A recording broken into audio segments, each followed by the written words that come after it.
Screen కనిపిస్తుందా అందరికి? కనిపిస్తుంది. ఈరోజు భక్తి యోగం గురించి చూద్దాం. ఇప్పుడు మనము భగవంతుని విరాట్ స్వరూపంని చూసాము. తర్వాత భక్తి యోగం గురించి చూస్తాము. సో అర్జున ఉవాచ ఏవం చదయుక్తాయే వక్తా స్వాం పర్యుపాసతే ఏ చాక్షరం అవ్యక్తం తేషాం యోగ విత్తమాః. అర్జునుడు పలికినేమిని? ఎల్లప్పుడూ నీ భక్తియుత సేవలో నెలకొన్న భక్తులు మరియు అవ్యక్తము నిరాకార బ్రహ్మమును ఆరాధించేవారు ఈ ఇరువురిలో ఎవరు యోగ పరిపూర్ణులుగా భావింపబడుతురు అని. అంటే భగవంతుని పూజించే వాళ్ళు రకరకాలుగా ఉంటారు కదా. సో కొంతమంది ఏంటంటే భగవంతుని నిజతత్వం తెలుసుకోకుండా కేవలం ఆ అవ్యక్తం కాని అంటే అవ్యక్తం అంటే వ్యక్తం కానివి అన్నమాట. సో ఆ నిరాకార బ్రహ్మం అంటే ఆ బ్రహ్మజ్యోతి అవ్యక్తము కానీ ఆ నిరాకార బ్రహ్మాన్ని ఆరాధించే వాళ్ళ గొప్ప వాళ్ళ, లేకపోతే అంటే పరిపూర్ణుల యోగ పరిపూర్ణుల, లేకపోతే ఎల్లప్పుడూ నీ సాకార రూపం అంటే నీ రూపానికి భక్తియుక్త సేవను అందించే నీ శుద్ధ భక్తులు పరిపూర్ణుల యోగ పరిపూర్ణుల. ఎవరు కంప్లీట్ గా యోగాలో పరిపూర్ణత్వం సాధిస్తారు అని నువ్వు భావిస్తున్నావు కృష్ణ అని అడుగుతున్నారనమాట. ఇక్కడ పిక్చర్ లో చూసినట్లయితే అర్థమవుతుంది. సో వీళ్ళేంటి భగవంతుని రూపానికి వాళ్ళు పూజలు అవన్నీ చేస్తున్నారు. అంటే వీళ్ళు భక్తి సేవలో నెలకొని ఉన్నారు. ఆ రూపం అంటే ఆ సాకార రూపంలో భగవంతుని వాళ్ళు పూజలు చేస్తున్నారు. ఇక్కడ చూస్తే వీళ్ళు అవ్యక్త రూపంలో అంటే ఆ బ్రహ్మ జ్యోతిని వీళ్ళు భగవంతుడు అనుకుంటారనమాట. కానీ వాళ్ళ నిజతత్వాన్ని వీళ్ళు తెలుసుకోలేరు. సో వాళ్ళు ఆ బ్రహ్మ జ్యోతిని ఆరాధిస్తూ ఉంటారన్నమాట. ఈ ఇరువురిలో ఎవరు పరిపూర్ణత సాధిస్తారు అంటే అది ఎవరు అని అడుగుతున్నారంట. మనం ముందు చూద్దాం. సో భగవంతుని మనం 3 రకాలుగా అర్థం చేసుకుంటామని చెప్పాం. సో బ్రహ్మము, పరమాత్మ అండ్ భగవంతుడు. బ్రహ్మము అంటే ఈ కాంతి అనమాట. భగవంతుని శరీరం రూపం నుంచి వచ్చి ఆ కాంతిని బ్రహ్మజ్యోతి అంటారనమాట. దీన్ని బ్రహ్మం అంటారు, బ్రహ్మజ్యోతి అంటారు. ఇలా కాంతి ఎక్కడి నుంచి వస్తుంది అని చూసినప్పుడు మనకు ఒక రూపం కనిపిస్తుంది. ఆ రూపం ఇంకానే కాంతి అనేది వస్తుంది. వీళ్ళే పరమాత్మగా ఉంటారు. ప్రతి ఒక్కరిలోనూ పరమాత్మగా వీళ్ళు వస్తారు. సో మనం ఇంకా ముందుగా వెళ్తే మనము స్టేజెస్ అన్నమాట ఇవంతా కూడా. ఇంకా ముందుగా వెళ్తే మనం అర్థం చేసుకోవాలని ఇంకా ముందుగా వెళ్తే గిన పరమాత్మలో గోలోక ధామం కనిపిస్తుంది. వైకుంఠ లోకాల్లో ఉన్నతమైన గోలోక ధామం కనిపిస్తుంది అనమాట. మనం అక్కడ భగవంతుడు నిజంగా తన నిజ రూపంలో అంటే తన సాకార రూపంలో నిత్యంగా వాళ్ళ లీలలు చేస్తూనే ఉంటారు. మనమైతే ఎలా అంటే ఇప్పుడు మన ఇంట్లో ఉంటాము. సో ఆఫీస్‌కి వెళ్ళాలంటే ఇంట్లో నుంచి బయట అడుగులు పెట్టి బయట మనము నడుచుకుంటూ వెళ్ళగానే సంహౌ ఆఫీస్‌కి రీచ్ అవుతాం. మనం ఆఫీస్‌లో ఉన్నామంటే అర్థం ఏంటంటే మనం ఇంట్లో లేము అని అర్థం. ఏదో ఒక్క చోటనే మనం ఉండగలం. కానీ దేవాది దేవుడు అలా కాదనమాట. వాళ్ళు ఎంతో శక్తి సంపన్నులు కదా. మొదటిగా ఉన్నది వాళ్ళే. వాళ్ళ సృష్టినే ఇదంతా కూడా. సో వాళ్ళు అక్కడ నిజంగా ఉండి వాళ్ళ నిత్యలోకంలో నిత్యధామంలో వాళ్ళు లీలలు చేస్తూ ఉంటారు. జగత్తునంతా కూడా పాలిస్తుంటారు. వాళ్ళ ఎక్స్‌పాన్షన్స్ అన్నమాట. ఈ జగత్తంతా అణువణువున వాళ్ళు వ్యాప్తి చెందుతారు. ఇలాగా పరమాత్మ రూపం. కానీ మరి భగవంతుడు నిత్యంగా మళ్ళీ ఇదంతా ఎక్స్‌పాండ్ అయ్యి ఉన్నా కూడా తన నిత్యధామంలో తన నిజ లీలలను వాళ్ళు చేస్తూనే ఉంటారు. ఇలా 3 రకాలుగా మనం అర్థం చేసుకున్నాం. దీన్నే మనము సూర్య భగవంతుని ఎగ్జాంపుల్‌లో కూడా చూసాం. సూర్యుని కాంతి. మనం కాంతిని చూసాము, లైట్ వస్తుంది అంటే మనకు పైకి ఎత్తి చూస్తే గానీ వి డోంట్ నో ఎక్కడి నుంచి వస్తుంది అని. అలా పైకి ఎత్తి చూసినప్పుడు ఒక గ్లోబ్ షేప్ మాదిరి అనిపిస్తుంది. ఓకే. రౌండ్ సర్కిల్ ఉంది. సో దాని నుంచి మొత్తంగా కాంతి ఎంత వస్తుంది. ఎందుకంటే అది ఫుల్‌గా కాంతి ఉంటుంది ఆ రౌండ్ సర్కిల్. మన కళ్ళు కూడా చూడలేమన్నమాట. అలా దగ్గరికి వెళ్తూ ఉంటే ఆ రూపంలో ఒక లోక్యమ ఉందని మనకు తెలుస్తుంది. ఇలా 3 లెవెల్స్ ఉంటుందన్నమాట. భగవంతుడు కూడా అలా మనం అర్థం చేసుకుంటాం. కానీ నిరాకారవాదులు ఎవరైతే భగవంతుడి రూపం సహితంగా ప్రార్థించరు అంటే రూపం లేదనుకుంటారో వాళ్ళు ఈ బ్రహ్మజ్యోతిలోనే వాళ్ళు ఇదైపోతూ ఉంటారు, లీనమైపోతూ ఉంటారు. అండ్ ఈ అన్ని భౌతిక ప్రపంచాలు కూడా ఈ బ్రహ్మజ్యోతిలో ఒక భాగం మాత్రమే. బ్రహ్మజ్యోతిలో ఒక వంతు మాత్రమే. ఏటి ఈ భౌతిక ప్రపంచాలన్నీ కూడా. మనము ఏమి ఊహించగలం? మన ఊహకు కూడా అందదిలే. ఎలా అంటే భగవంతుని ఉచ్ఛ్వాస, నిశ్వాసంలోనే ఎన్నెన్నో బ్రహ్మాండాలొస్తున్నాయి కదా! సో, ఇదంతా కూడా మహతత్వ ఫార్మేషన్. ఎప్పుడైతే కారణోదక సాయి విష్ణు మహతత్వాన్ని క్రియేట్ చేస్తారో ఏంటంటే అండ్ మహతత్వం ఎందుకంటే మన కోసమే అన్నమాట. అంటే ఎవరైతే కోరికలు కోరుకుంటారో వాళ్ళందరూ కూడా ఈ భౌతిక ప్రపంచంలో జన్మలు తీసుకుంటూ ఉంటారు. సో, వాళ్ళ ఉచ్ఛ్వాస, నిశ్వాసంలో బ్రహ్మాండం ఫార్మ్ అవుతుంది. ఒక్కొక్క బ్రహ్మాండంలో 14 లోకాలుంటాయి. ఒక బ్రహ్మాండమే. ఇంకా ఇట్లాంటి బ్రహ్మాండాలు ఎన్నెన్నో కోటాను కోట్లనమాట. మనం ఇప్పుడు సైంటిఫిక్‌గా చూసినా కూడా మనం ఒక గ్యాలక్సీ మన గ్యాలక్సీలో మనదొక ఒక్క సోలార్ సిస్టమ్ కదా! మన గ్యాలక్సీలో మనం ఉండేది ఒక్క సోలార్ సిస్టమ్. మన సోలార్ సిస్టమ్‌లో ఎన్ని ప్లానెట్స్ ఉన్నాయంటే 8 ప్లానెట్స్ ఉన్నాయి. సన్ అనేది స్టార్ అని. సో, ఈ ప్లానెట్స్‌లో అన్నిట్లో ఒక్కటి భూమి. ఆ భూమిలో మనం ఎక్కడో అన్ని కంట్రీస్‌లో ఉన్న ఎక్కడో ఇండియా అనే కంట్రీలో ఎక్కడో ఒక స్టేట్‌లో, ఒక డిస్ట్రిక్ట్‌లో, ఒక ఏరియాలో, ఒక హౌస్‌లో ఎక్కడో ఒక చిన్నగా ఉన్నాము. అవునా కాదా? హ్మ్. హ్మ్. మనము ఈ తత్వాన్ని అర్థం చేసుకోవాలని చూస్తున్నామంటే మనమే ఊహించుకోండి. Like how much we can understand అని. ఎంత ఇమాజిన్ చేసుకోగలం. లైక్ అన్‌ఇమాజినబుల్ అని. ఎక్కడో మనం చిన్నగా ఉన్నాం. మన ఎర్త్‌నే సరిగ్గా అర్థం చేసుకోలేము. అండ్ ఎర్త్ సన్ చుట్టూ ఎందుకు తిరుగుతుంది? అండ్ ఎర్త్‌లాగా మిగతా ప్లానెట్స్ అన్నీ ఉన్నాయి సోలార్ సిస్టమ్‌లో దాని చుట్టూ తిరుగుతూ. దేని చుట్టూ? సన్ చుట్టూ తిరుగుతదనమాట. ఇదొక సోలార్ సిస్టమ్. ఇలాంటి సోలార్ సిస్టమ్స్ ఎన్నెన్నో ఉంటాయన్నమాట. ఇదేంట్లో ఒక గెలాక్సీలో ఇలాంటి సోలార్ సిస్టమ్స్ అనేక కోటాను కోట్లు trillions, billions of solar systems ఉంటాయి. ఒక గెలాక్సీలో. అండ్ ఇలాంటి గ్యాలక్సీస్ కూడా మనం ఎన్నెన్నో చూస్తాం. బిలియన్స్ ఆఫ్ గ్యాలక్సీస్ ఉంటాయి. ఇది ఈ యూనివర్సెస్‌లో. మళ్ళీ దీన్ని మనం ఊహించడం సాధ్యమవుతుందా అంటే అది అసాధ్యమైన పని. ఇదంతా కూడా ఇప్పుడు చెప్పేదంతా కూడా ఏంటంటే ఈ బ్రహ్మ జ్యోతిలోనే కొంత పార్ట్ మాత్రమే.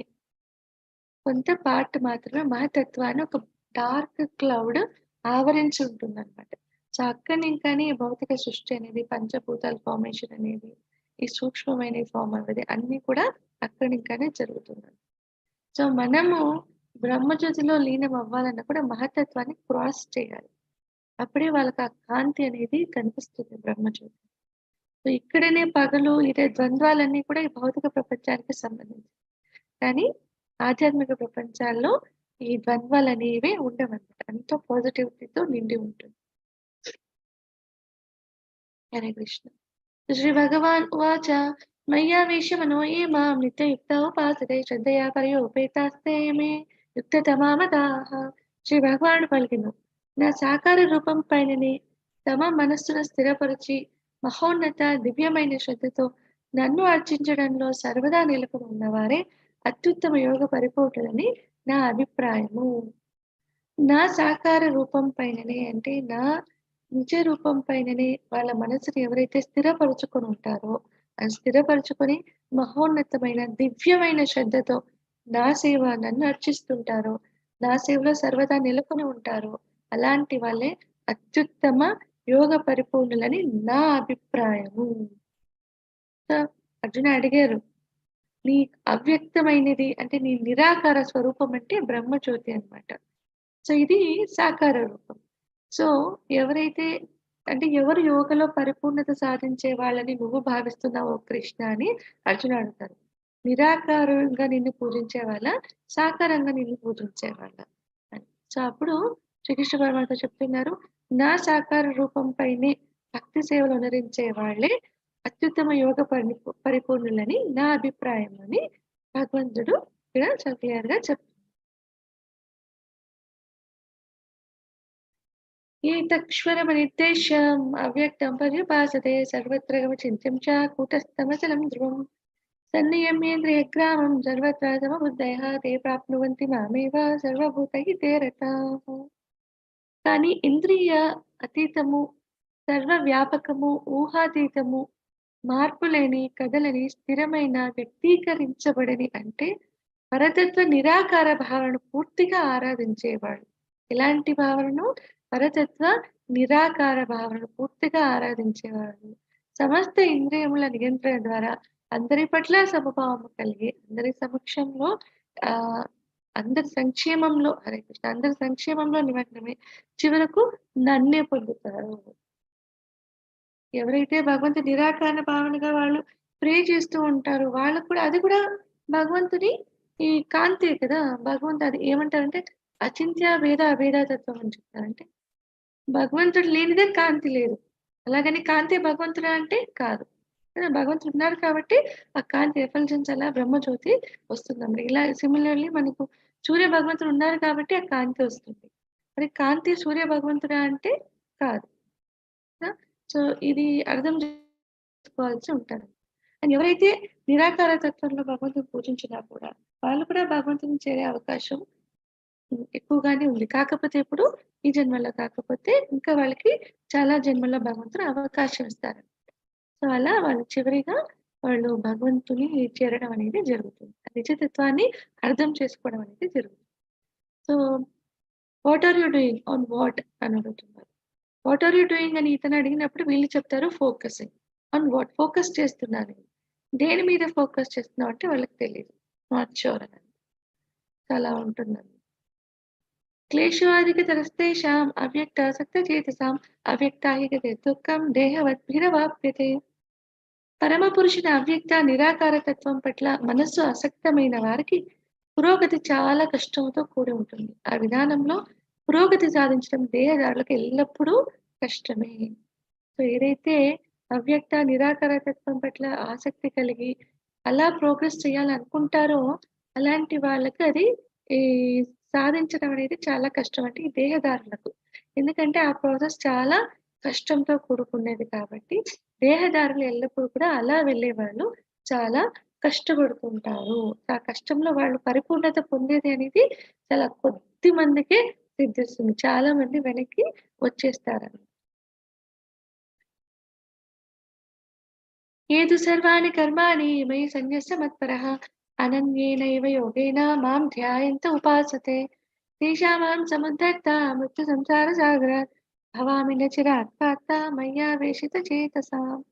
కానీ ఓ పార్థ కార్యకలాపాలన్నింటినీ నాకు అప్పగించి విచలనం లేకుండా అంకిత భావంతో భక్తి సేవలో నిమగ్నమై మనస్సును స్థిరపరచుకుని ఎల్లప్పుడూ నన్ను ధ్యానిస్తూ ఆరాధించే వారిని నేను జన్మ మృత్యు సాగరం నుండి శీఘ్రమే రక్షించేవాడిని అవుతాను. సో, భగవంతుడు ఏం చెప్తున్నారు ఇక్కడ? సో, కార్యకలాపాలన్నింటినీ నాకప్పగించి విచలనం లేకుండా అంకిత భావంతో భక్తి సేవలో నిమగ్నమై మనస్సును స్థిరపరచుకుని ఎల్లప్పుడూ నన్ను ధ్యానిస్తూ మన కార్యకలాపాలన్నింటినీ భగవంతుడికి అప్పగించి విచలనం లేకుండా భక్తి సేవలో కంప్లీట్ అంటే అనన్యమైన ధ్యాసతో ఫోకస్‌తో మన మనస్సుని స్థిరపరచుకొని ఎల్లప్పుడూ భగవంతుని ధ్యానించే వాళ్ళకి భగవంతుడు ఏం చెప్తున్నారు? వాళ్ళకి ఈ భవసాగరం నుంచి వాళ్ళని రక్షిస్తాను. వాళ్ళని విడుదల చేపిస్తాను అని భగవంతుడు ఇక్కడ చెప్తున్నారు. సో, మనము భక్తి యోగంలో వచ్చే రకరకాల స్టేజెస్ ఇక్కడ మనం చూద్దాం. సో, మొదటిగా ఉన్నతంగా టాప్ మోస్ట్ ఉండేది అనన్య భక్తి అన్నమాట. ఈ అనన్య భక్తి ఏమో ఇక్కడ చూద్దాం. మయ్యేవ మన ఆధత్వ మయి బుద్ధిం నివేశయ నివసిష్యసి మయ్యేవ అత ఊర్ధ్వం న సంశయః. దేవాది దేవుడనైన నాపై నీ మనస్సుని స్థిరపరచు. నీ బుద్ధినంతా నా కొరకు ఉపయోగించు. ఆ విధంగా నీవు నిస్సందేహంగా నాలోనే ఎల్లప్పుడూ నివసిస్తావు. దేవాది దేవుడైన నాపై నీ మనసును స్థిరపరిచి, నీ బుద్ధినంతా నా కొరకు ఉపయోగించు. మన బుద్ధినంతా భగవంతుని సేవలో ఉపయోగించు అంటున్నారు. ఆ విధంగా చేస్తే నిస్సందేహంగా నువ్వు నాలోనే నివసిస్తావు అని భగవంతుడు పక్కాగా చెప్పేస్తున్నారు. ఇది అనన్య భక్తిలో ఉండే వాళ్ళకి ఇది సాధ్యపడుతుంది. ఇది టాప్ స్టేజ్ అని. తర్వాత స్టేజ్ కొంచెం కిందగా చూస్తే సాధన భక్తి. అదచిత్తం సమాధాతుం న శక్నోషి మయి స్థిరం అభ్యాసయోగేన తతో మామిచ్చాప్తుం ధనంజయ. ఓ అర్జున, ఓ ధనంజయ, నీ మనస్సును విచలనం లేకుండా నా మీద స్థిరపరచలేకపోతే అప్పుడు నీవు భక్తి యోగ నియమాలను అనుసరించు. ఈ విధంగా నన్ను పొందే కోరికను పెంచుకొనుము. భక్తి యోగ నియమాలేంటి? భగవంతుని జప చేయడం, భగవంతుని గుణగణాలను వినడం, భక్తుల అసోసియేషన్‌లో ఉండడం, ఇవన్నీ కూడా భక్తి యోగ నియమాల కిందకొస్తాయన్నమాట. సో, ఒకవేళ అనన్య భక్తి చేయలేకపోతే సాధన భక్తి. ఇది ఎలా చేస్తామంటే మనస్సుని విచలనం లేకుండా అంటే కంప్లీట్ ఫోకస్‌తో భగవంతుని మీదే స్థిరపరచుకొని భక్తి యోగ నియమాలంటే భక్తుల అసోసియేషన్‌లో ఉంటూ, భగవంతుని గుణాల్ని, లీలల్ని కీర్తిస్తూ, భగవంతుని నామ సంకీర్తనం చేస్తూ ఉండటమన్నమాట. ఆ విధంగా చేస్తూ చేస్తూ నన్ను పొందాలి అంటే ఆ దేవాది దేవుని పొందాలి అనే కోరికని పెంచుకోవాలి అని చెప్తున్నారు. ఇది సాధన భక్తి. ఇది చేయలేదు అంటే నిష్కామ కర్మ. సో, అనన్య భక్తి చూసాం. సాధన భక్తి ఇంకా అది కూడా అవ్వడం లేదు అంటే నిష్కామ కర్మ. అభ్యాసే అభ్యసమత్తోసి మత్కర్మ పరమో భవ ప్రయత్నమపి కర్మాణి కుర్వన్ ధృతిమాప్యసే. భక్తి యోగ నియమాలను నీవు అభ్యాసం చేయలేకపోతే నా కోసమే పనులు చేయటానికి ప్రయత్నం చెయ్యము. సో, భక్తి యోగ నియమాలు కూడా నువ్వు అభ్యాసం చేయలేకపోతున్నావా? ఓకే. ఫైన్ అయ్యింది. ఇలా చెయ్యి. ఇది నిష్కామ కర్మలు నువ్వు చెయ్యి. అంటే కోరికలు పెట్టుకోకుండా నీ విక్షుప్త ధర్మంగా నీ కర్మలనేవి చేయమంటున్నారు. ఇక్కడ పిక్చర్‌లో చూస్తే అతనేం చేస్తున్నారు? భగవంతుని టెంపుల్ కడుతున్నారు కదా! టెంపుల్ కట్టాక దాంట్లో నివసించేది ఎవరు అంటే ఆ దేవాది దేవుడు కదా! సో, అలాంటి కర్మలు నువ్వు పునరించు అని చెప్తున్నారు భగవంతుడు. నిష్కామ కర్మలు చేయమని అడుగుతున్నారు. And working for maya and working for Krishna. I will buy a bigger phone. అంటే మాయలో ఉండేవాళ్ళు ఎలా అంటే ఎప్పుడైతే వాళ్ళ చేతికి సంపాదన అనేది వస్తుందో వాళ్ళేం చేస్తారు? ఓకే. వాళ్ళ కోరికలు తీర్చుకోవడానికి ప్రయత్నిస్తారు. లైక్ ఇక్కడ చూయించిన విధంగా చూస్తే I will buy a bigger phone. తన దగ్గర చిన్న ఫోన్ ఉంటుంది. కానీ ఇంకా పెద్ద ఫోన్ కొనాలి. And TV also compare to my neighbour. వాళ్ళ చుట్టుపక్కల వాళ్ళతో కంపేర్ చేస్తాం. మనం ఎప్పుడైనా మన జీవితంలో ఏంటంటే మనకన్నా ఉన్నతంగా బ్రతికే వాళ్ళతో కంపేర్ చేసి వాళ్ళలాగా మనము ఉండాలని కోరుకుంటాం. అలాంటి స్థితి మనకు వచ్చిందనుకోండి, ఇంకా అంతకన్నా ఉన్నతంగా ఉన్నవాళ్ళని చూస్తాం. అలాంటి స్థితి మనకు కావాలని కష్టపడతాం.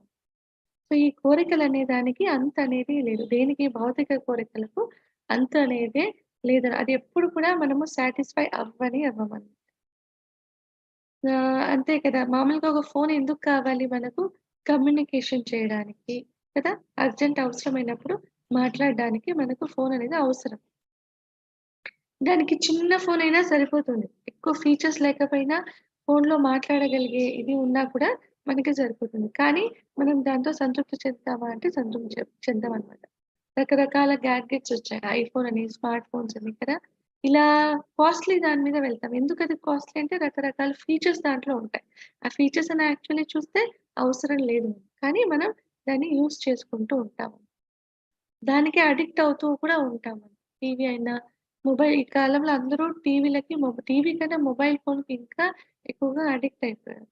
ఇదంతా కూడా మాయ ప్రభావం వల్ల ఉంటుందండి. అండ్ వర్కింగ్ ఫర్ కృష్ణ ఎవరైతే ఆ భగవంతుని సాకార రూపానికి శరణు అనింటారో, అలాంటి వాళ్ళేం చేస్తారు, వాళ్ళకి ధనం ప్రాప్తి అయినప్పుడు ఏం చేస్తారు, భగవంతుని సేవలో వినియోగించాలనుకుంటారనమాట. లైక్ వీళ్ళు అనుకుంటున్నారు యువతల side I will buy a Gita. Okay. నేనొక భగవద్గీతని కొనుక్కుంటాను. తద్వారా వాళ్ళు దాన్ని అధ్యయనం చేస్తారు. లేదు వాళ్ళ దగ్గర ఆల్రెడీ ఉంటే నేను భగవద్గీతను కొని ఇంకొకళ్ళకి దాన్ని డొనేట్ చేస్తాను. తద్వారా ఇంకొకళ్ళకి ఆ సుకృతి కలిగేలాగా వీళ్ళు కారణమవుతారు. సో, ఇదంతా కూడా భగవంతుని భక్తిలో చేసే సేవ. సో, భక్తుల ఆలోచన అనేది ఇలా ఉంటుంది. అండ్ ఇప్పుడు సాధన భక్తి చూసాము. తర్వాత నిష్కామ కర్మ చూసాము. అలా కూడా అవ్వలేదు. నిష్కామ కర్మలు కూడా చేయలేకున్నామా అంటే సకామ కర్మలు. అంటే పుణ్య సముపార్జన చేయడానికి చేసే కర్మలనమాట. సో, అయినా నీవు నా కొరకే అతైతదప్య శక్తోసి కర్తుం మద్యోగమాశ్రితః సర్వకర్మ ఫలత్యాగం తతః కురు యథాత్మవాన్. అయినా నీవు నా కొరకై భక్తితో పని చేయలేకపోతే, నీ కర్మ ఫలములను త్యజించుటకు మరియు ఆత్మ నిగ్రహము కలవాడవై ఉండుటకు ప్రయత్నించుము. ఒకవేళ నా పైన భక్తితో నువ్వు పని చేయలేకపోతే, నీ కర్మ ఫలాలను త్యజించడానికి ట్రై చెయ్యి. తద్వారా ఏంటి? ఆత్మ నిగ్రహం కలవాడవై ఉండుటకు ప్రయత్నించు. తద్వారా నీ ఆత్మను నిగ్రహించడానికి నువ్వు ట్రై చెయ్యి అని భగవంతుడు చెప్తున్నారు. సో, ఇప్పుడు సకామ కర్మ చేయండి అని. అంటే భగవంతుడు రకరకాలుగా ఆప్షన్స్ ఇస్తున్నారు కదా! ముందు అధ్యాయాలు ఇవన్నీ కూడా మనము చూసాం. సో, పూర్తిగా ఉన్నతమైనదంటే భక్తి యోగం అంటే అనన్యమైన భక్తి అన్నమాట. పూర్తిగా ఆ భగవంతుని మీదే ఫోకస్ చేస్తూ ఆయన సేవలోనే కంప్లీట్‌గా వాళ్ళ జీవితాన్ని భగవంతునికి శరణు వేడి, వాళ్ళ జీవితాన్ని భగవంతుని కోసమే సమర్పించడం అన్నమాట. ఆయన సేవ కోసం. అది అనన్యమైన భక్తి. అది చేయలేమా? సాధన భక్తిలో ఉండాలి. సాధన భక్తి కూడా సాధ్యం అవ్వట్లేదా? నిష్కామ కర్మ చేయడానికి ప్రయత్నించాలి. నిష్కామ కర్మ కూడా అవ్వట్లేదా అంటే అవ్వట్లేదు. సో, సకామ కర్మ చేయడానికి ప్రయత్నించాలి. ఇవన్నీ ఆప్షన్స్ మనకెవరిస్తున్నారు? హ్మ్. శ్రీకృష్ణ పరమాత్మనే చెప్తున్నారండి. సో, సంహౌ ఏదో ఒక రకంగా నువ్వు ఇదైతే చెయ్యి. ఎందుకంటే తద్వారా ఈ జన్మ కాకపోయినా ముందు ముందు జన్మల్లో అయినా నువ్వు సాఫల్యం సంపాదించగలవు. ఎలాంటి సాఫల్యం? మానవ జీవితానికి ఏదైతే నిర్దేశించబడిందో, మానవ జీవితం నిర్దేశించబడిందే ఆ భగవంతుని గురించి తెలుసుకోవడానికి. మనం భగవంతునిలో ఐక్యం అవ్వడానికి. దాదాతో బ్రహ్మ జిజ్ఞాస అంటారు. సో, అంటే మనమెవరో తెలుసుకోవడం, మనం ఎక్కడి వాళ్ళో తెలుసుకోవడం, భగవంతునితో ఎలా సంబంధం ఏర్పరచుకోవాలంటే మళ్ళీ రీయూనైట్ ఎలా అవ్వాలో తెలుసుకోవడమే అథాతో బ్రహ్మ జిజ్ఞాస అని చెప్తారు. సో, అది చేయలేకపోతే సకామ కర్మలు చేయండి అని అంటున్నారు. సకామ కర్మలు కూడా అవ్వట్లేదా అంటే ఇంకా ఉంది అన్నమాట ఇక్కడ ఏం చేయాలని. శ్రేయో హి జ్ఞానం అభ్యాసాత్ జ్ఞానాత్ ధ్యానం విశిష్యతే ధ్యానాత్ కర్మ ఫలత్యాగః త్యాగాత్ శాంతిరనంతరం. అంటే ధ్యానము, జ్ఞానం గురించి చెప్తున్నారు. ఈ అభ్యాసం కూడా నువ్వు చేయలేకపోతే ఎలాంటి అభ్యాసం? సత్కర్మలు కూడా నువ్వు చేయలేకపోతే ఏం చేయాలా? జ్ఞానం పెంచుకోవడానికి యత్నించాలి. జ్ఞానం అంటే ఆ భగవంతుని తాలూకు ఆహ్, కీ కీర్తనలు కానీ, భగవంతుని తాలూకు అంటే వేదాల్లో వచ్చిన దాన్ని కానీ చదవడం, పురాణాలు చదవడం.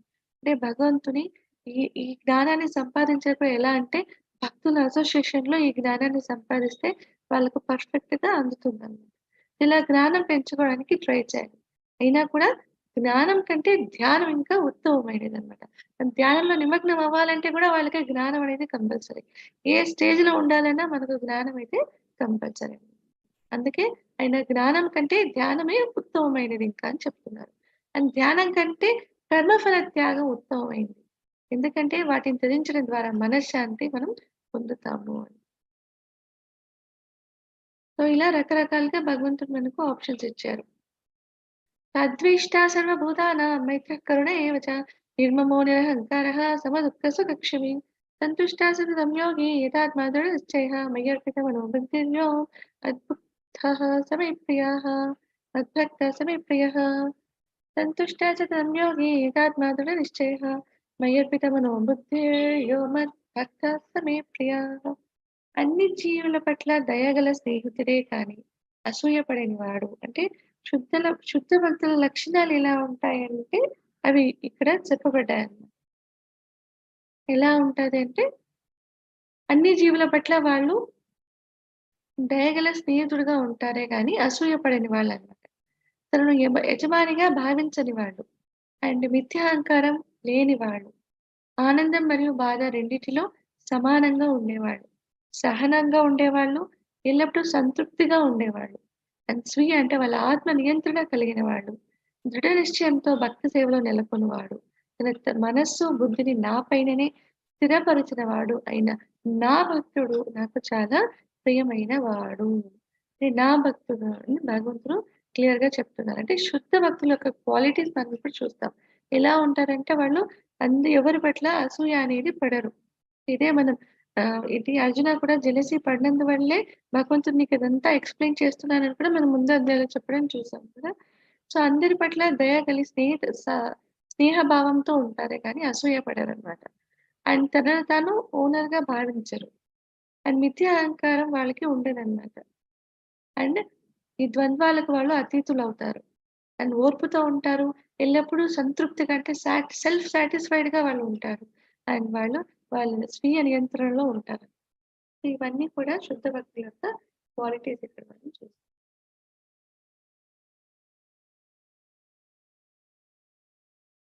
యస్మాన్నోద్విజితే లోకో లోకాన్నోద్విజితే చయః హర్షామర్షభయోద్వేగైః ముక్తో యస్య చ మే ప్రియః. ఏ ఒక్కరికి బాధ పెట్టని వాడు, ఎవరి చేత ఉద్వేగానికి గురి కానివాడు, సుఖాల్లో, బాధల్లో ఒకేలాగా ఉంటూ, భయము, ఆందోళన రహితంగా ఉన్నటువంటి నా భక్తులు నాకు చాలా ప్రియమైన వాళ్ళు. ఎవరిని బాధ పెట్టకుండా ఉండాలి అని ఎవరి చేత మనము ఉద్వేగానికి గురి కాకూడదు. అంటే ఎవరి ప్రభావానికి కూడా మనం లోనవ్వకూడదనమాట. అండ్ సుఖాల్లో, బాధల్లో ఒకేలాగా ఉండాలి. భయము, ఆందోళన రహితంగా ఉన్నటువంటి నా భక్తులు నాకు చాలా ప్రియమైన వాళ్ళు. మనకు భయమనేది ఎప్పుడు కలుగుతుంది? భయమనేది మనకెప్పుడొస్తుంది? హ్మ్. వేరే వేరే అనే భావన కలగడం వల్ల. వాళ్ళు వేరే, నేను వేరే అన్న భావన ఉండడం వల్లే మనకు భయమనేది కలుగుతుంది. కానీ అందరిలో పరమాత్మ ఉన్నారు. నాలో ఉన్న ఆత్మ, వాళ్ళలో ఉన్న ఆత్మ ఒకటే.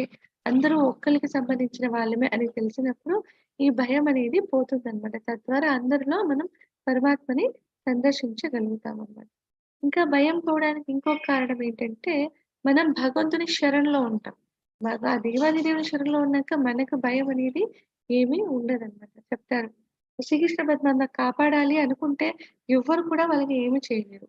వాళ్ళు వద్దు అనుకుంటే వాళ్ళని ఎవ్వరైనా ఏమైనా చేయొచ్చండి. సో, ఇది కూడా చెప్పే మాట.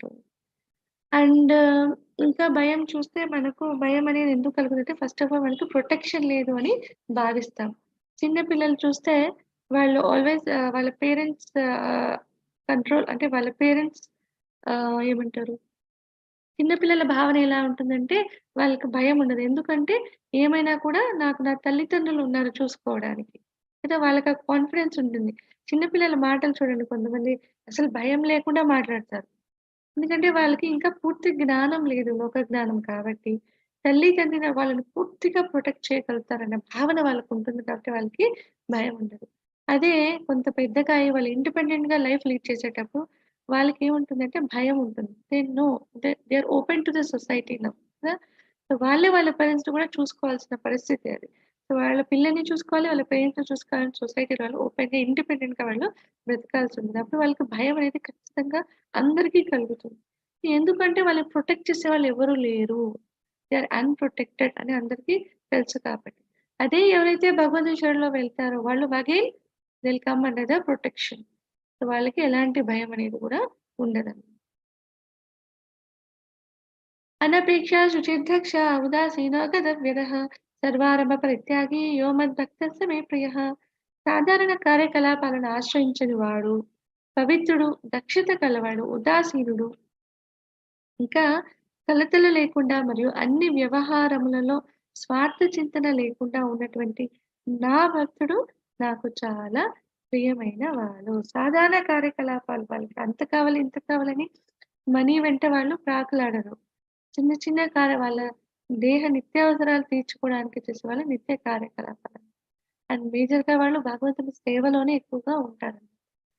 అండ్ పవిత్రులు వాళ్ళు, దక్షత కలవాళ్ళు, ఉదాసీన స్వభావం కలవాళ్ళు, ఇలా మళ్ళీ కూడా శుద్ధ భక్తుల క్వాలిటీస్ అనేవి కొంత పెట్టడం ఉంది. అని ఏ సిట్యుయేషన్‌లో అయినా కూడా వాళ్ళు కలత చెందరంటే ద్వంద్వాలకు అతీతులవుతారు అని చెప్తున్నారు. అలాంటి స్వార్థ చింతన లేకుండా ఉన్నటువంటి భక్తులు నాకు ఇంకా ప్రియమైన వాళ్ళు అని చెప్తున్నారు. यो न हृष्यति न ద్వేష్టి న శోచతి న కాంక్షతి శుభాశుభ పరిత్యాగి భక్తిమాన్యః స మే ప్రియః.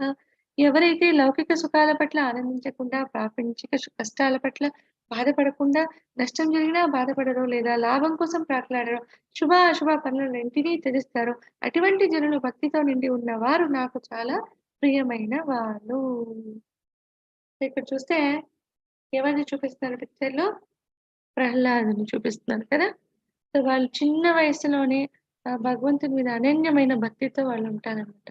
వాళ్ళ తండ్రి వాళ్ళు చిన్నప్పటి నుంచే వాళ్ళకు ఏమి చిన్న పిల్లలకెలా ఉంటుంది అందరితో ఆడాలని అనిపిస్తుంది. వాళ్ళకి ఆటనే కావాలి. ప్రతి ఒక్క చిన్న పిల్లలకు ఆట కావాలి. కానీ వాళ్ళు చిన్న వయసు నుంగానే ఆట మీద కానీ, తిండి మీద కానీ ఎలాంటి ధ్యాస ఉండేది కాదు. ఎప్పుడు ఆ దేవాది దేవుని మీదే వాళ్ళ మనస్సు లగ్నమై ఉండేదనమాట. అందుకే వాళ్ళ తండ్రి వాళ్ళకెంతో పరీక్ష పెడతారు. ఎన్నెన్నో బాధలకు గురి చేస్తారు. కానీ వాళ్ళు దేనికి చలించరు. సో, ఏనుగుతో తొక్కించాలన్నా కూడా వాళ్ళు పారిపోరు. అక్కడే ఉంటారు. ఎవరిని ప్రార్థిస్తూ? ఆ భగవంతుని ప్రార్థిస్తూ. ఎందుకంటే వాళ్ళకి తెలుసు. సో, ఆ దేవాది దేవుడు పొజిషన్‌లో వాళ్ళు ఉన్నారు కాబట్టి ఎవరేమీ చేయలేరు. సో, వాళ్ళు వాళ్ళ తండ్రి గారు ఎంత ఇది చేయాలన్నా కూడా వాళ్ళకి ఏ కించుకు మాత్రం హాని అనేది జరగదనమాట. దాని తర్వాత వాళ్ళని ఇన్ని కష్టాలు పెట్టినందుకు వాళ్ళకి మృత్యు అనేది ప్రాప్తిస్తుంది. సమశత్రौ च मित्रे च तथा मानापमानयोः शीतोष्णसुखदुःखेषु समः सङ्गं विवर्जितः. తుల్యనిందా సుతిర్మౌని సంతుష్టో येन केनचित् అనికేతస్థిరమతిః భక్తిమాన్ మే ప్రియో నరః. శత్రుమిత్రుల్లో సమభావనతో ఉన్నవాడు. గౌరవం, అగౌరవం ఇవన్నీ ద్వంద్వాలనమాట. గౌరవం, అగౌరవం, వేడి, చలి, ఆనందం, బాధ, కీర్తి, అపకీర్తి పట్ల సమభావన కలవాడు. ఎల్లప్పుడూ చెడు సహవాసం నుండి దూరంగా ఉండేవాళ్ళు. ఎల్లప్పుడూ మౌనంగా ఉండేవాళ్ళు. దేనితోనైనా సంతృప్తి చెందేవాళ్ళు. ఎవరిని పట్టించుకోనివాడు. జ్ఞానంలో స్థిరపడిన మరియు భక్తి సేవలో నిమగ్నమైన మనుజుడు నాకు చాలా ప్రియమైన వాడు. ఇక్కడ చూస్తే అంబరీష్ మహారాజు స్టోరీ అన్నమాట. సో, అంబరీష్ మహారాజు అంటే నవవిధ భక్తి చేసి భగవంతుడిని ప్రసన్నం చేసుకొని ఉంటారండి. సో, ఒకసారి ఏమవుతుందంటే వీళ్ళ ఖ్యాతి అనేది అంత స్ప్రెడ్ అవుతుందన్నమాట. ఒకసారి వీళ్ళు ఏకాదశి వ్రత పాలన కంపల్సరీగా చేస్తూ ఉంటారు. సో, ఏకాదశి వ్రత పాలన ఏంటంటే ఏకాదశి రోజు ఉపవాసం చేసిన వాళ్ళు మరుసటి రోజు ద్వాదశి తిథి రోజు ఏంటంటే ఆ పారణ టైం అనేది ఒక టైం పీరియడ్ వస్తుంది. సో, ఆ టైంలోపు ఆ ఉపవాసాన్ని వాళ్ళు బ్రేక్ చేయాల్సి ఉంటుంది కంపల్సరీగా. సో, అలా వాళ్ళు ఒక ఏకాదశి వ్రతం పాటించారు. అండ్ ద్వాదశి రోజు వాళ్ళు ఆ పారాయణ టైంలో అది బ్రేక్ చేయాలన్నమాట. ఎప్పుడైతే వీళ్ళ కీర్తి దశ దిశలా వ్యాపిస్తుందో ఇది దుర్వాస మహర్షికి కూడా తెలుస్తుంది. సో, ఒకసారి ఆ ద్వాదశి రోజు దుర్వాస మహర్షి వస్తారన్నమాట అక్కడికి. ఎవరిని విజిట్ చేయడానికి అంబరీష్ మహారాజు వాళ్ళ కింగ్‌డమ్‌కి వస్తారు. సో, అప్పుడు అంబరీష్ మహారాజు సాదరంగా వెళ్లి వాళ్ళ సేవ చేసుకొని, వాళ్ళ పాదాలను కడిగి వాళ్ళకి సన్మానిస్తారు. అంటే చాలా చక్కగా వాళ్ళని చూసుకుంటారు. వాళ్ళ సేవలో వాళ్ళు కొంత టైంని గడిపాక వాళ్ళని భోజనానికి ఆహ్వానిస్తారనమాట. అంటే పారాయణ టైం అయిపోతుంది కాబట్టి వాళ్ళని భోజనానికి ఆహ్వానిస్తారు. సో, అప్పుడు దుర్వాస మహర్షి చెప్తారు, "నేను నదీ తీరానికి వెళ్లి స్నానాధికాలు ముగించుకొని వస్తాను" అని చెప్తారు. సరే అయింది. దుర్వాస మహర్షి వెళ్తారు. దుర్వాస మహర్షి అంటే తెలుసు కదా అందరికి కోపం వాళ్ళకి చాలా త్వరగా ఎక్కువగా వస్తుందన్నమాట. సో, ఏంటంటే వాళ్ళు నదీ తీరానికైతే వెళ్తారు కానీ ఎంతకి తిరిగి రారన్నమాట. సో, ఇక్కడ అంబరీష్ మహారాజు వెయిట్ చేస్తూ ఉంటారు. సో, వాళ్ళకి భయం వేస్తుంది, బాధ వేస్తుంది. ఎందుకంటే పారాయణ టైం అయిపోతుంది. ఏం చేయాలో తోచట్లేదు. ఫాస్ట్ అయితే బ్రేక్ చేయాల. ఏం చేయాలో తోచక వాళ్ళు వాళ్ళ రాజ్యంలో ఉండే పండితులని, హ్మ్, ఋషులని అందరిని వాళ్ళు ఎంక్వైరీ చేస్తారనమాట. ఏంటి సిట్యుయేషన్ ఇలా వచ్చింది. ఇప్పుడు ఏం చేయాలి నేను? మనం ఇంతకుముందు కూడా చూసాం. సో, మన పండితులు, వివేకవంతులైన వాళ్ళు రాజుకు వాళ్ళు గైడ్ చేస్తుంటారు. క్లిష్ట పరిస్థితులు వచ్చినప్పుడంతా కూడా వాళ్ళని వాళ్ళు ఆహ్, ఏంటి వాళ్ళు ఏం చేయగలరో సజెషన్స్ అనేది వాళ్ళకిస్తూ ఉంటారు. సో, ఇక్కడ అంబరీష్ మహారాజు కూడా వాళ్ళని సంప్రదించడం జరుగుతుందనమాట. సో, వాళ్ళు వేదాలన్నీ తిరిగేసి అన్నీ చూసి లాస్ట్‌కి చెప్తారు. ఓకే. ఫైన్ అయింది. మీరు ఫాస్ట్ బ్రేక్ చేయాలి కాబట్టి భోజనం స్వీకరించకపోయినా కనీసం ఆ తులసి వాటర్ కొంత స్వీకరించొచ్చు. దాంట్లో దోషమేమీ లేదు. అది తీసుకున్నా కూడా ఫాస్ట్ బ్రేక్ అయినట్లే. అండ్ మీరు దుర్వాస మహర్షి కోసం వెయిట్ చేయొచ్చును అని చెప్తారు. సో, సరే అయిందని అంబరీష్ మహారాజు అది కూడా ఏంటి ఫ్యూ డ్రాప్స్ అంట. కొంత డ్రాప్స్ మాత్రమే తులసి వాటర్‌ని వాళ్ళు స్వీకరిస్తారనమాట. సో, అండ్ దుర్వాస మహర్షికి ఇది తెలిసిపోతుంది కదా! వాళ్ళు కూడా ఎంతో తపస్సంపన్నులు. సో, వాళ్ళకిది తెలిసిపోతుందన్నమాట. తెలియంగానే వాళ్ళకి చాలా కోపమొస్తది. అంటే నేను రాకుండా ఈ యాక్టివిటీ చేశారా అంటే, నాకు అమర్యాద చేశారని వాళ్ళకి చాలా కోపమొస్తుంది. సో, కోపం వచ్చి వాళ్ళేంటంటే, వాళ్ళ ఒక వాళ్ళ తల మీద ఉన్న ఒక ఎంట్రుకని తీసి అలా కింద వేస్తారు. దాంట్లోంచి ఎంతో కాంతిని ప్రజ్వలింపజేసే ఒక బ్రహ్మ రాక్షసి వస్తారనమాట. సో, వచ్చి వాళ్ళు అంబరీష్ మహారాజు వైపుగా పరిగెడతారు. అంటే వాళ్ళని చంపేయటానికి, వాళ్ళని సంహరించడానికి వెళ్తారు. కానీ అంబరీష్ మహారాజు చెప్తారు అక్కడి నుంచి ఒక్క అడుగు కూడా పక్కకు వేయరనమాట. ఎక్కడ నిలబడతారో అక్కడే ఉంటారనమాట. సో, అలా ఎప్పుడైతే ఆ బ్రహ్మరాక్షసి అంబరీష్ మహారాజు వైపుగా వస్తుందో వెంటనే సుదర్శన చక్రం అడ్డొచ్చేస్తుందనమాట. సుదర్శన చక్రం వచ్చేసి ఆ బ్రహ్మరాక్షసిని సంహరించేసి, ఆ సుదర్శన చక్రం దుర్వాస మహర్షి వెనకాల పడుతుందనమాట. దుర్వాస మహర్షి ఆ సుదర్శన చక్ర తేజాన్ని తట్టుకోలేక భయపడిపోతారు వాళ్ళు. ఎంతో భయపడి వాళ్ళు పరిగెత్తడం జరుగుతుంది. తప్పించుకోవడానికి వాళ్ళు పరిగెడతారనమాట. సో, పరిగెట్టి మొదటిగా బ్రహ్మలోకానికి వెళ్తారు. బ్రహ్మ శరణు వెళ్తారు. సో, బ్రహ్మ చెప్తారు, "ఇది నా పరిధిలోనికి రాదు. సో, నేను అశక్తుని ఏమి చేయలేను." మళ్ళీ వాళ్ళక్కడి నుంచి శివ దగ్గరికి వెళ్తారు. సో, అక్కడ కూడా శివుడు చెప్తారు, "ఇది నేను కూడా ఏమి చేయలేను దీన్ని." కాకపోతే వాళ్ళు ప్రార్థిస్తారనమాట. ఎవరు? దుర్వాస మహర్షి. ఇంక మీరు చేయలేనంటే నేను ఎవరి దగ్గర వెళ్లి అడగాలి? అప్పుడు లార్డ్ శివ చెప్తారు, "నేనొక సజెషన్ ఇవ్వగలను. నువ్వు విష్ణుమూర్తి దగ్గరికి వెళ్లి ప్రార్థించు." సరే అయిందని వాళ్ళు చివరిగా విష్ణుమూర్తి దగ్గరికి వెళ్లి ప్రార్థిస్తారు. అప్పుడు విష్ణుమూర్తి దగ్గర కూడా వాళ్ళు దీనంగా ప్రార్థించినప్పుడు చెప్తారు, "నేను కూడా ఏమి చేయలేను. ఎందుకంటే ఒక సుదర్శన చక్రం ఒక్కసారి వచ్చిందంటే నీ కార్యం కంప్లీట్ అవ్వకుండా అది వెనక్కి రాదనమాట. సో, అందుకే నేను కూడా ఏమి చేయలేను. కానీ నేనొక సజెషన్ ఇస్తాను. ఏంటంటే, నువ్వు ఎవరికైతే హాని కలిగించాలని చూస్తావో వాళ్ళనే వెళ్లి శరణు వేడు. ఆ శుద్ధ భక్తుడినే వెళ్లి శరణు వేడు" అని చెప్తారు. సో, అప్పుడు వాళ్ళకి అర్థమవుతుందనమాట. అంబరీష్ మహారాజు ఎంత పెద్ద గొప్ప భక్తులని అప్పుడు దుర్వాస మహర్షికి అర్థమైపోయింది. వాళ్ళు ఏమీ ఆలస్యం చేయకుండా వెంటనే అంబరీష్ మహారాజు దగ్గర వెళ్లి వాళ్ళు క్షమాపణ అనేది వేడతారు. అప్పుడు అంబరీష్ మహారాజుకు చాలా గిల్టీ యేస్తుంది. చాలా బాధపడతారు. అంటే దుర్వాస మహర్షి అంతటి వాళ్ళు నన్ను క్షమాపణ అడగడం ఏంటంటే, వాళ్ళు తీవ్రమైన బాధకు లోనవుతారనమాట. సో, వాళ్ళకి గిల్టీ‌గా ఫీల్ అవుతారు వాళ్ళు. సో, వెంటనే వాళ్ళేం చేస్తారు, అడ్డు వచ్చేస్తారనమాట. ఎవరికి? దుర్వాస మహర్షికి అండ్ సుదర్శన చక్రానికి అడ్డుగా నిలబడతారు. సో, నువ్వు చెప్తారు వాళ్ళు ఆహ్, నువ్వు దుర్వాస మహర్షి వరకు వెళ్ళాలి అంటే ముందుగా నన్ను ఫేస్ చేయాల్సుంటుంది. నేను సంహరింపబడ్డాకే దుర్వాస మహర్షి వరకు కూడా నువ్వు వెళ్ళగలవని చెప్పి వాళ్ళు సుదర్శన చక్రాన్ని శాంతింపజేస్తారండి. సో, ఇది ఒక శుద్ధ భక్తులకున్న పవర్ అనేది అలాంటిదండి. ఏతు ధర్మ్యామృతమిదం యథోక్తం పర్యుపాసతే శ్రద్ధదానా మత్పరమా భక్తాస్తేతివ మే ప్రియాః. భక్తి యోగమును ఈ అమృత మార్గమును అనుసరించుచు. ఇది అమృతమైన మార్గం అన్నమాట. చాలా ఈజీగా అందరూ ఫాలో అయ్యగలిగే మార్గం. భక్తి యోగముని ఈ అమృత మార్గమును అనుసరించుచు నన్నే పరమలక్ష్యంగా చేసుకొని పూర్తిగా భక్తిలో నెలకొని ఉండువారు నాకు అత్యంత ప్రియమైన వారు. ఇది సుధామ స్టోరీ, పక్కన కుచేలని స్టోరీ మనకు ఆల్రెడీ ఇది తెలిసిందే కాబట్టి నేను చెప్పట్లేదు ఇక్కడ. ఆల్రెడీ మనం ఇంతకుముందు అధ్యాయంలో కూడా ఒకసారి చూసాం. సో, కుచేలుడు అనన్యమైన భక్తితో ఉంటారు. కాబట్టి వాళ్ళు ద్వారకాకొచ్చినప్పుడు భగవంతుడు ఎలా రిసీవ్ చేసుకుంటారు వాళ్ళని కదా! ఎంతో సాదరంగా ఏదో ఒక ఫ్రెండ్‌ని మనం దూరమైన ఫ్రెండ్ మనకెప్పుడైతే కలిస్తే ఎలా మనం వాళ్ళతో ఎంత సంతోషంగా మన చిన్ననాటి విషయాలు షేర్ చేసుకుంటామో అలా సుధామాత వాళ్ళు కాలాన్ని గడుపుతారన్నమాట శ్రీకృష్ణుడు. ఎందుకంటే సుధామ శుద్ధ భక్తుడు. అని ఇక్కడ చూస్తే a true devotee wants nothing but the lord. ఒక శుద్ధ భక్తునికి ఏమీ అవసరం లేదా భగవంతుని ప్రేమ, కరుణ తప్ప. సో, కృష్ణ ఇక్కడ చెప్తున్నారు, my army will be on one side and I will be on the other side and I won't fight. ఎప్పుడైతే కురుక్షేత్రంలో యుద్ధం అంటే ఈ మహాసంగ్రామం జరగాలని డిసైడ్ అవుతుందో, ఇంకా అందరిని వాళ్ళ అంటే గ్యాదర్ చేసుకోవాలి. అంటే నా వైపుగా ఎవరు వస్తారు, అండ్ యువత పాండవుల వైపుగా ఎవరుండి పోరాడతారో, కౌరవుల వైపుగా ఎవరుండి పోరాడతారో. సో, అలా అయ్యాక చివరిగా శ్రీకృష్ణ పరమాత్మ. సో, వాళ్ళ వంతు వస్తుంది. సో, అప్పుడు భగవంతుడు చెప్తారు, నా ఆర్మీ అంతా ఒక సైడు, నేనొక సైడు. నేను ఒక సైడ్ ఉన్నా కూడా నేనైతే యుద్ధం ఏ శస్త్రాలను పట్టను, యుద్ధమైతే చేయను అని చెప్తారు. అప్పుడు అర్జున వెంటనే అంటారు, "మాకు నీ సైన్యం అవసరం లేదు. నీ యుద్ధం, నీ శస్త్రాలు కూడా అవసరం లేదు. మాకు నువ్వుంటే చాలు." సో, చాలామంది భగవంతునికి అమితమైన పవర్స్ ఉన్నాయి. ఆ శస్త్రాలు యూజ్ చేసుకుంటే మనకు ఓటమనేదే లేదని కూడా తెలుస్తుంది. కానీ అర్జున శుద్ధ భక్తుడైనందువల్ల అతనికి నిజతత్వం తెలుసు కాబట్టి వాళ్ళేం చేస్తారు, "మీ ఆర్మీ వద్దు. మీ ఆర్మీ లేకున్నా పర్వాలేదు. మీ శస్త్రాలు లేకున్నా పర్వాలేదు. మాకు మాత్రం మీరే కావాలి" అని అర్జున అడిగేస్తారు. అండ్ దుర్యోధన ఒక అన్‌ఇంటెలిజెంట్ పర్సన్. సో, వాళ్ళేం చేస్తారు, నారాయణి సేనని వాళ్ళ వైపుగా తీసుకుంటారన్నమాట. అప్పుడు దుర్యోధన కూడా అనుకుంటారంట, అర్జున ఇంత తెలివి తక్కువగా అడిగారు అని. కానీ యాక్చువల్‌గా వాళ్ళకి నిజం తెలీదు కాబట్టి వాళ్ళు అలా అనుకుంటారు దుర్యోధన.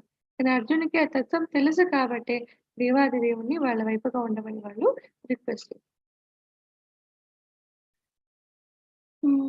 శ్రీమద్ భాగవతం 9 రకాల భక్తిని విశదీకరిస్తుంది. అంటే ఇది మనం చూసాం ఇంతకుముందు అధ్యాయంలో కూడా శ్రవణం, కీర్తనం, విష్ణు స్మరణం, పాదసేవనం, అర్చనం, వందనం, దాసం, సాఖ్యం, ఆత్మ నివేదనం.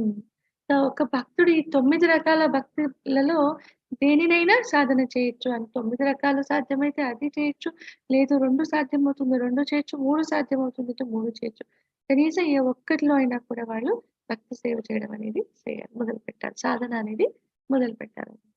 హరే కృష్ణ, కృష్ణ కృష్ణ హరే హరే, హరే రామ, రామ రామ హరే. కృష్ణ కృష్ణ ఉండే జగద్గురు. సో, ఎవరికైనా ఏమైనా డౌట్స్